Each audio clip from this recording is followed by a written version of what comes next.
இதற்கு பதிலடி நிச்சயமாக இஸ்ரேலுக்கு நாங்கள் கொடுப்போம்.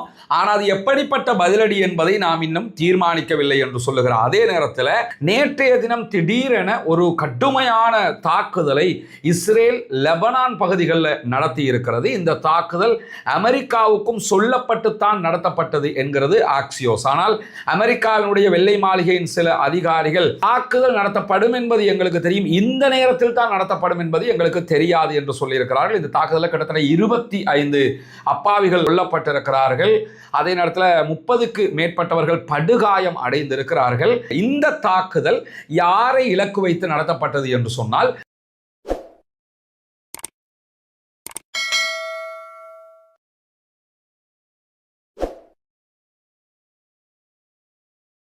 அன்பிற்கினிய சகோதர சகோதரிகளே, நம் அனைவர் மீதும் ஏக இறைவனுடைய அமைதியும் கருணையும் உண்டாகட்டுமாக என்கிற பிரார்த்தனைகளோடு இன்றைய நாள் லெபனான் தொடர்பான ஒரு முக்கியமான செய்தி வெளியாகி இருக்கிறது. நமக்கெல்லாம் தெரியும், கடந்த ஆண்டு 2024 நவம்பர் மாதத்தில் லெபனான் அரசாங்கத்தோடு இஸ்ரேலிய ஆக்கிரமிப்பு அரசாங்கம் ஒரு ஒப்பந்தம் செய்து கொண்ட அடிப்படையில் ஹிஸ்புல்லாக்கள் இஸ்ரேலுடனான சண்டையில் ஒரு யுத்த நிறுத்தத்திற்கு வந்திருந்தார்கள்.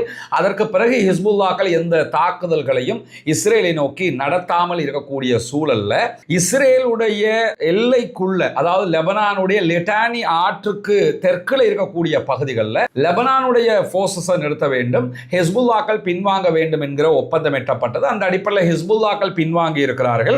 ஆனால் சம்பந்தப்பட்ட இடங்களுக்கு இன்னும் லெபனானுடைய போர்சஸ் வரவில்லை. அதற்கான காரணம் என்னன்னா, லெபனானுடைய போர்சஸ் எப்போதுமே ஹிஸ்புல்லாக்களுக்கு கீழே தான் யதார்த்தமாக இருக்கிறாங்க. அவங்க லெபனான் நாட்டுக்குரிய இராணுவமாக இருந்தாலும் யதார்த்தமான இராணுவமாக ஹிஸ்புல்லாக்கள் இருக்கிறார்கள். எனவே ஹிஸ்புல்லாக்களை பகைத்து கொண்டு லெபனான் இராணுவம் எதையும் செய்வதற்கு துணிவதில்லை என்பதுதான் அடிப்படையான பேசிக்கான விஷயமாக இருக்கிற சந்தர்ப்பத்தில் நேற்றைய தினம் திடீரென ஒரு கடுமையான தாக்குதலை இஸ்ரேல் லெபனான் பகுதிகளில் நடத்தி இருக்கிறது. இந்த தாக்குதல் அமெரிக்காவுக்கும் சொல்லப்பட்டுத்தான் நடத்தப்பட்டது என்கிறது ஆக்சியோஸ். ஆனால் அமெரிக்காவினுடைய வெள்ளை மாளிகையின் சில அதிகாரிகள் தாக்குதல் நடத்தப்படும் என்பது எங்களுக்கு தெரியும், இந்த நேரத்தில் தான் நடத்தப்படும் என்பது எங்களுக்கு தெரியாது என்று சொல்லியிருக்கிறார்கள். இந்த தாக்குதலில் கிட்டத்தட்ட 25 அப்பாவிகள் கொல்லப்பட்டிருக்கிறார்கள்.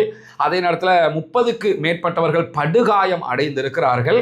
இந்த தாக்குதல் யாரை இலக்கு வைத்து நடத்தப்பட்டது என்று சொன்னால், ஹிஸ்புல்லாக்களுடைய தற்போதைய இராணுவ தளபதியாக இருக்கக்கூடிய ஹைசம் அலி தபுதபாயி என்கிறவரை இலக்கு வைத்து தான் இந்த தாக்குதல் நடத்தப்பட்டிருக்கிறது. ஹைசம் அலி தபுதபாயி என்கிறவரை பொறுத்தவரையில் இவர் ஏற்கனவே ஹிஸ்புல்லாக்களுடைய தளபதியாக இருந்த ஃபுவாத் ஷுக்கூருக்கு அடுத்த இடத்தில் இருந்தவர். ஹிஸ்புல்லாக்களுடைய கட்டமைப்பு எப்படி இருக்கிறது என்று சொன்னால், முதன்மை இடத்தில் ஹசன் நசூருல்லா இருந்தார், அதற்கு அடுத்த இடத்தில் இருந்தவர் ஃபுவாத் ஷுக்கூர், அதற்கு அடுத்த இடத்தில் இருந்தவர் தான் இந்த ஹைசம் அலி தபுதபாயி என்கிறவர். இந்த ஹைசம் அலி தபுதபாயி என்கிறவர் தற்போது ஹசன் நசூருல்லா கொல்லப்பட்டிருக்கிற காரணத்தினால நாயிம் காசிம் அவர்கள் ஜெனரல் செக்ரட்டரியாக செயல்படுகிறார்.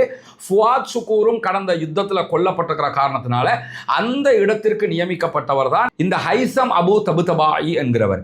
இவர் சிரியாவில் இருந்து ஹிஸ்புல்லாக்களுக்கு தேவையான ஆயுதங்களை கொண்டு வருகிறதுல ஒரு முக்கியமான இடத்தை வகிக்கக்கூடியவராக அறியப்பட்டவர். அதே நேரத்தில் சிரியாவினுடைய ஆட்சி தடுமாற்றத்தில் ஆரம்பத்தில் இருந்த நேரத்தில் முழுவதுமாக அப்போதைய சிரியாவினுடைய அதிபர் அசாதுக்கு ஆதரவாக ஹிஸ்புல்லாக்கள் போய் சண்டை போட்டாங்க.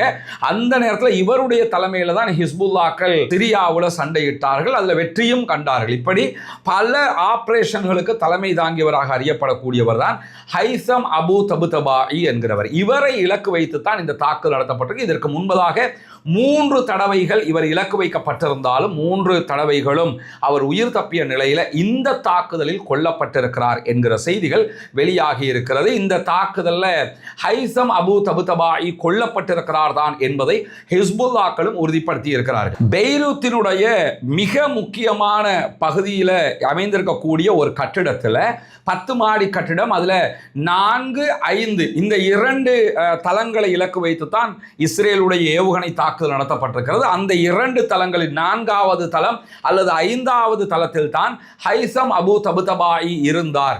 அவர் இராணுவ கட்டமைப்புகள் தொடர்பான ஒரு முக்கியமான டிஸ்கஷன்ல இருக்கிற நேரத்தில் தான் இந்த தாக்குதல் நடத்தப்பட்டிருக்கிறது என்கிறது இஸ்ரேலுடைய நியூஸ் சோர்சஸ். ஹிஸ்புல்லாக்களுடைய அரசியல் துறை பொறுப்பாளராக இருக்கக்கூடிய மஹ்மூத் ஹம்மாதி என்கிறவர் வெளியிட்டிருக்கக்கூடிய அறிவிப்புல என்ன சொல்லியிருக்கிறாருன்னா, இதற்கு பதிலடி நிச்சயமாக இஸ்ரேலுக்கு நாங்கள் கொடுப்போம், ஆனால் அது எப்படிப்பட்ட பதிலடி என்பதை நாம் இன்னும் தீர்மானிக்கவில்லை என்று சொல்லுகிறார். அதே நேரத்தில் லெபனான் ராணுவத்திற்கு எந்த சிக்கலும் இல்லாமல், இந்த சமாதான நடவடிக்கைகளுக்கு எந்தவித பாதிப்பும் இல்லாமல் தான் எங்களுடைய பதிலடியும் இருக்கும் என்கிறார் மஹ்மூத் என்கிற ஹிஸ்புல்லாக்களுடைய அரசியல் துறை பேச்சாளர். இந்த ஹைசம் அபு தபுதபாயை பொறுத்தவரையில் இவர் காசாவினுடைய விவகாரத்தில் காசாவில் இருக்கிற சுதந்திர இராணுவத்திற்கான பயிற்சிகளை வழங்குவதில் முன்னிலையில் இருந்தவராக அறியப்படுகிறார். அதே நேரத்தில் காசாவுக்குள்ள இருக்கிற சுரங்கப்பாதைகள் அமைக்கிற விவகாரத்திலும் தன்னுடைய முழுமையான அறிவாற்றலை பாலஸ்தீன மக்களுக்காக செலவு செய்த ஒருவராக அறியப்படுகிறார். குறிப்பாக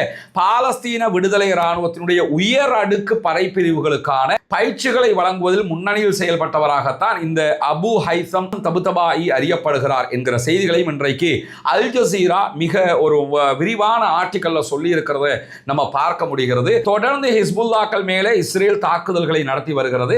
அதற்கு அவர்கள் சொல்லக்கூடிய காரணம் என்னன்னா, ஹிஸ்புல்லாக்களையும் நிராயுதபாணியாக்க வேண்டும், ஹிஸ்புல்லாக்கள் ஆயுதத்தை களைய வேண்டும் என்று சொல்கிறார்கள். ஆனால் ஹிஸ்புல்லாக்கள் ஆயுதத்தை களையக்கூடாது என்று லெபனான் மக்களே சொல்லக்கூடிய காட்சிகளுக்கு மத்தியில் லெபனான்ல ஹிஸ்புல்லாக்கள் இருப்பதுதான் லெபனானுக்கு பாதுகாப்பு என்று பொதுமக்களே கருதக்கூடிய ஒரு நிலையாகவும் இருக்கிறது.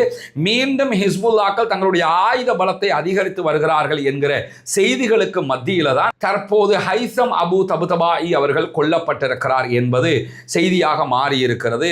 எது எப்படி போனாலும் இது ஹிஸ்புல்லாக்களுக்கு ஒரு மிகப்பெரிய பின்னடைவு என்பதிலே எந்த மாற்று கருத்தும் கிடையாது. ஏன்னா ஹிஸ்புல்லாக்களுடைய ஜெனரல் செக்ரட்டரியாக செயல்பட்ட ஹசன் நசருல்லாவை கூட ரொம்ப ஈஸியான ஒரு டார்கெட்ல இஸ்ரேல் கொலை செய்திருந்தது. அதே போன்றுதான் ஃபுவாத் ஷுக்கூர் அவர்களும் கொல்லப்பட்டார்கள். காசாவில் இஸ்ரேலுக்கு காசாவினுடைய போராளிகளை தளபதிகளை கொள்ளுவது என்பது ரொம்ப ரொம்ப கடினமானதாக இருக்கிற அதே நேரத்தில் பாலஸ்தீன விடுதலை இராணுவத்தை விட பல வகைகளில் பலமிக்க ஆயுதங்களை கொண்டிருக்கக்கூடிய ஹிஸ்புல்லாக்களுடைய தளபதிகளை ஈஸியாக இஸ்ரேல் கொள்கிறது என்கிறது என்ன விதத்தில் இப்படி நடக்கிறது என்கிற கேள்விகளை லெபனானுக்குள் எழுப்பியிருக்கிறது. லெபனானுடைய ஊடகங்கள் இந்த கேள்விகளை தொடர்ந்து எழுப்பக்கூடிய நேரத்தில் தான் இந்த தாக்குதல் வந்திருக்கிறது.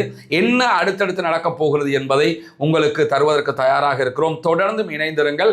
ரஸ்மின் MISC நியூஸ் மற்றும் ரஸ்மின் டாக்ஸ் ஆகிய சேனல்களை சப்ஸ்கிரைப் செய்யாத சகோதரர்கள் சப்ஸ்கிரைப் செய்து இணைந்து கொள்வதன் மூலமாக மத்திய கிழக்கினுடைய இந்த செய்திகளை நீங்கள் உடனுக்குடன் அறிந்து கொள்ள முடியும். பாலஸ்தீனம் வெற்றி பெற வேண்டும், பாலஸ்தீனம் சுதந்திரம் அடைய வேண்டும் என்கிற பிரார்த்தனைகளோடு முடித்துக் கொள்கிறேன். வாஹிர் தஅவானா அல்ஹம்துலில்லாஹி ரப்பில் ஆலமீன்.